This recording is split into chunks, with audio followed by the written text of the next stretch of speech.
ஆண்டவரும் இரட்சகருமான இயேசு கிறிஸ்துவின் ஈடு இணையற்ற நாமத்தில் அன்றன்றுள்ள அப்பம் வாசகர்களுக்கு எங்கள் அன்பின் வாழ்த்துக்கள்.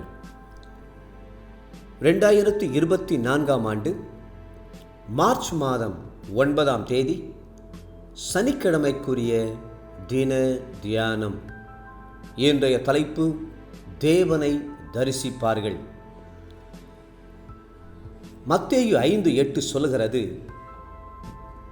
இருதயத்தில் சுத்தமுள்ளவர்கள் பாக்கியவான்கள், அவர்கள் தேவனை தரிசிப்பார்கள். தேவனை தரிசிப்போம், அவருடைய பொன்முகத்தை காண்போம், அவரோடு என்றென்றும் வாழ்வோம் என்கிற மகிழ்ச்சி நம் இருதயத்தில் சுத்தமுள்ளவர்களாய் வாழும்படி நம்மை ஏவி எழுப்புகிறது. இருதயத்தில் சுத்தமுள்ளவர்களாய் இருப்பது நிமித்தம் கிறிஸ்தவ வாழ்க்கையின் மகிழ்ச்சியை என்றென்றும் அனுபவிக்கிறோம். தேவனை தரிசிப்பார்கள். ஆம், அதுதான் தேவன் நமக்கு கொடுக்கும் பிரதிபலன். பாவ மனிதனால் தேவனை காண முடியாது. அதே நேரத்தில் நம்முடைய பாவங்களை அறிக்கையிட்டு பரிசுத்தத்திற்கு நம்மை ஒப்புக்கொடுக்கும் போது தேவனை தரிசிக்கும் பாக்கியத்திற்குள் வருகிறோம். வேதம் சொல்லுகிறது, எபிரெயர் 12:14, பரிசுத்தம் இல்லாமல் ஒருவனும் கர்த்தரை தரிசிப்பதில்லையே. பரிசுத்தம் உள்ளவர்களாய் ஜீவித்தால் தேவனை காண முடியும், தரிசிக்க முடியும் என்பதுதானே அதனுடைய அர்த்தம். இன்று அநேகர் இறைவனை தேடுகிறேன் என்கிறார்கள். தேடினால் மட்டும் போதாது, அவரை தரிசிக்க வேண்டும்.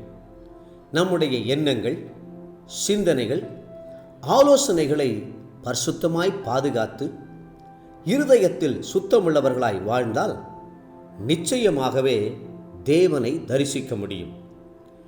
பழைய ஏற்பாட்டு பரிசுத்தவான்கள் பலரும் தேவனை தரிசித்தார்கள்.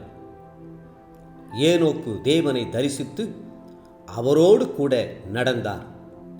நோவா தன் காலத்தில் உள்ளவர்களுக்குள்ளே நீதிமானாய் இருந்து தேவனோடு கூட சஞ்சரித்து கொண்டிருந்தார். ஆதியாகமம் 6:9. ஆபிரகாம் தேவனுடைய சிநேகிதன் என்று அழைக்கப்பட்டு தேவனை தரிசித்தார். ஆதியாகமம் 12:7. ஈசாக்கு தேவனை தரிசித்தார். ஆதியாகமம் 26:2. யாக்கோபு தேவனை தரிசித்தார். ஆதியாகமம் 31:3. ஏசாயா தேவனை தரிசித்த போது அவர் உயரமும் உன்னதமான சிங்காசனத்தில் வீற்றிருக்க கண்டார். ஏசாயா 6:1-2 சங்கீதக்காரர் சொல்லுகிறார், நானோ நீதியில் உம்முடைய முகத்தை தரிசிப்பேன், நான் விழிக்கும்போது உமது சாயலால் திருப்தியாவேன். 17ஆம் சங்கீதம் 15. நாம் இந்த பூமியிலே அவரை நீதியிலே நிழலாட்டமாக தரிசிக்கிறோம். பரலோகத்தில் அவரை முகமுகமாக காண்போம். நீங்களும் கர்த்தரை தரிசிக்கலாம். உங்கள் இருதயத்தை சுத்தமாக்கும் போது அவரை தரிசிக்கும் பாக்கியத்தை பெறுவீர்கள். வேதம் சொல்லுகிறது, வெளிப்படுத்தின விசேஷம் 22:4, அவருடைய ஊழியக்காரர் அவரை சேவித்து அவருடைய முகத்தை தரிசிப்பார்கள். நீங்கள் தரிசிக்க வேண்டிய இயேசு கிறிஸ்துவின் பரிசுத்தத்தின் மகிமையை யோசித்து பார்த்தீர்களா? உலகத்தில் வாழ்ந்த எத்தனையோ கோடிக்கணக்கான மனிதருக்குள் அவர் ஒருவரே தன்னுடைய பரிசுத்தத்தை குறித்து சவால் விட்டார். என்னிடத்தில் பாவம் உண்டென்று உங்களில் யார் என்னை குற்றப்படுத்தக்கூடும் என்று கேட்டார். யோவான் 8:46. அவர் பரிசுத்தமுள்ள இயேசு கிறிஸ்து. நாம் கடைபிடிக்க வேண்டிய பரிசுத்த கோட்பாடுகளை வேதத்தில் எழுதி வைத்திருக்கிறார். தன்னை பின்பற்றுகிற தன்னுடைய பிள்ளைகளும் அவற்றை கடைபிடித்தாக வேண்டும் என்று கட்டளையிட்டிருக்கிறார். தேவ பிள்ளைகளே, இருதயத்தில் சுத்தமுள்ளவர்களாயிருங்கள். அப்பொழுது தேவனை தரிசிக்கும் பாக்கியத்தை பெறுவீர்கள். இன்றைய நினைவிற்கு 1 யோவான் 3:2 பிரியமானவர்களே, இப்பொழுது தேவனுடைய பிள்ளைகளாய் இருக்கிறோம். இனி எவ்விதமாய் இருப்போம் என்று இன்னும் வெளிப்படவில்லை.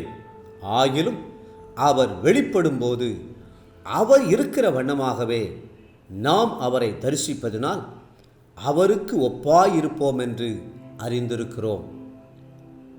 இன்றைய வேத வாசிப்பு காலை உபாகமம் 8, 9 மற்றும் 10 அதிகாரங்கள், மாலை மார்க்கு 11 அதிகாரம் 19 33 வசனம் முடிய.